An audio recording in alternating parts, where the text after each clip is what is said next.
Alright, we'll do a quick video on grading logs. And I'm marking up my logs. You can see I got a nice white oak here, got a cherry there, soft maple, more red oaks, poplar, peeler poplar there. What we're looking for, obviously, the first thing is straightness. And after straightness and grade, and it goes by species also. Certain species you can send a low grade log to. You know, it's all what the mills want. This here's white oak. This is something they're looking for right now. When you're looking at grading a log, you want to look at, you know, obviously the small end's the end that matters. That's the size they grade. But just to visualize, you want to visualize a log as being like square after it's been squared up. How many sides of that square can you get a clean board out of? Like for this, per se, this log's clean all the way out. So that would be considered a four-sided log, which is a nice clean log. We'll mark the tape here. And this log is white oak to make whiskey barrels out of it.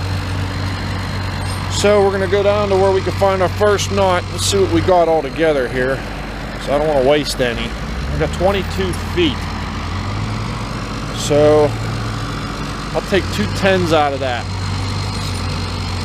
The first one I'm going to mark 11 because it's a possible veneer log. I want to give them that foot of trim. So I got the 11, then 10-6. That'll be the rest of my log. That's how I mark that one there. Basically, you just go through and mark them, utilizing the most out of every log. Just check out this cherry. It's pretty clean on that end, but it's got a nasty knob right there. Some rot on the end. So I got 17. Make this top one a blocking log, and this bottom one will be a grade log. Mark it right there. Now this maple, this is where one of them doubles were. So I got to cut that off of there. So I'll buck that off. And then that end, I remember when you can see there's some seam in it. So we're just going to knock an 8-footer out of that because I don't want that seam up in there. They don't really like that. So we go down to 8-6 right there. Okay. And that soft maple, that was marked from yesterday. And same with that oak. Now this soft maple looks a little bit boogered up. You can see this seam. See that seam? It leads up here and you got rot. So, but it's not bad on the end here. So let's see, we'll knock an 8 out of it. It looks clean. We'll send it. If not, it'll become a blocking log. No big deal. No harm to do it. Now this upper section I'm sure is nice. Nice and clean. That'll yield a nice piece of wood. Oh, you have to forgive the noise. I'm stumbling around. But we can get a good 10-6 out of this. Actually, I get 12-6 out of this. So I'll mark it here.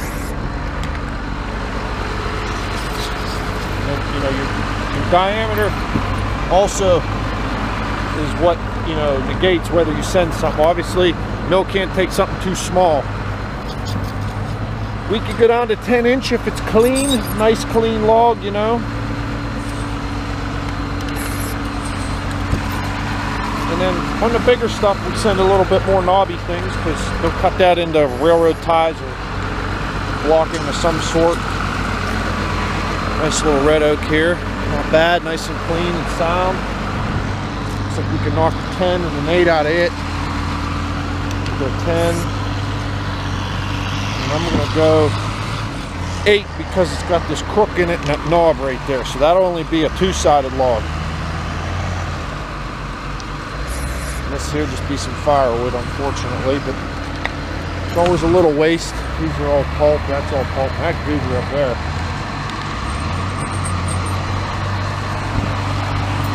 It's also important. You send these logs to these mills, you clean them up. You want to cut these off. That helps them when they go through the debarker. These little nubs. I'll knock these off. Obviously, the limb comes off. I can get a 10 out of that, barely. I don't have to trim that. No, I won't trim that. It's a little busted up. But yeah. So I'm gonna load him up with some grade. I'll get a chance here. But sorry to cut you short. I kind of got to get back to work. Over now.